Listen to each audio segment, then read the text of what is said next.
திருமணத்தில் வர சாபம் சொல்கிறேன். தாம்பத்திய வாழ்க்கை பிரச்சனை அது வெளியில் வராது.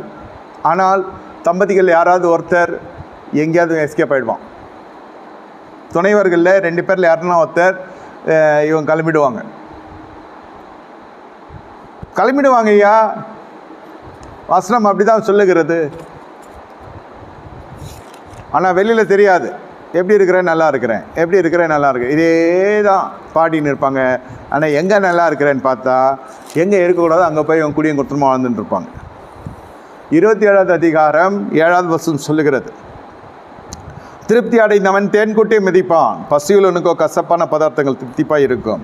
தன் கூட்டை விட்டு அலைகிற குருவி எப்படி இருக்கிறதோ அப்படியே தன் ஸ்தானத்தை விட்டு அலைகிற மனுஷன் இருக்கிறான். ஏன் தாமதிய வாழ்க்கை இன்று அதை பற்றி பேசினா அது அசுசியாக நினைக்கிறாங்க.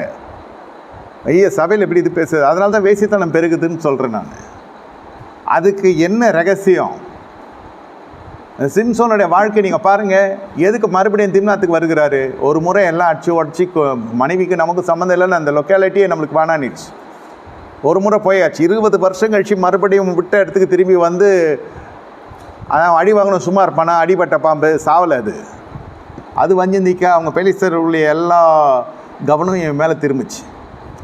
வந்து நேராக திம்னாத்தில் போயிட்டு மறுபடியும் பெலிஸ்தர் வேசியினுடைய வீட்டில் போய் அவன் மடியில் போய் படுக்கிற அளவுக்கு இவருக்கு வந்துடுது. இப்போ அந்த நீதிமொழிகள் புஸ்தகம் வாசித்த வசனம் ஞாபகம் வருதா? திருப்தி உள்ளவன் தேன்குட்டியை மிதிப்பான். என்ன பசியாக இருக்கிறவனுக்கு மிக அற்பமான காரியங்களும் தித்திப்பாக காணப்படும். ஏன் என்ன பசி இது? மனுஷன் அப்பத்தினால் மாத்திரம் பிழைக்கிறவன் அல்ல, தேவனோட வாயிலிருந்து புறப்பட ஒவ்வொரு வாசலும் பிழைப்பான் அப்படின்னு வாசிக்கிறோம். பிழைப்பூட்ட வேண்டியது தானே. அதுதான் சொல்கிறது. பசியுள்ளவனுக்கோ கசப்பான பதார்த்தங்களும் தித்திப்பாக இருக்கும். வேசியாவோ உன் மேலே இருக்க அபிஷேகம் தெரியாது, ஒன்றும் தெரியாது. அதெல்லாம் ஆவிக்குரிய சத்துவங்க. இது எனக்கு தேவை. இப்போ பூமிக்குரிய ஒரு சமாதானம், பூமிக்குரிய ஒரு சந்தோஷம் வேணும். அது இச்சை நீ பேர் வச்சாலும் சரி, என் வாழ்க்கையே இப்படி போகணும். துணிகரமாகவே சொல்கிறாங்க கடைசி நாட்களில். ஆமாங்க, நான் எப்படிங்க வாழ்கிறது? என் வாழ்க்கை எப்படி ஆயிடுச்சு? பிள்ளைங்களாம் பெருசாகிட்டாங்க. எனக்கு ஒரு துணை வேணும். அன்புக்கும் பண்புக்கும் பரஸ்பரத்துக்கும் சரீரத்துக்கும் ஆவிக்கும். ஆவினா என்ன? மனசு ஆவிக்கு சொல்கிறேன், பரிசுத்த ஆவிக்கு இல்லை. அப்போ நான் எப்படி வாழறது? அவருக்கும் அவங்க மனைவி கிட்ட பிரச்சனை. உன்னை கேட்டாங்களா? அது பிரச்சனை இல்லைன்னா கூட போனாலும் பிரச்சனை ஆகிடாதா?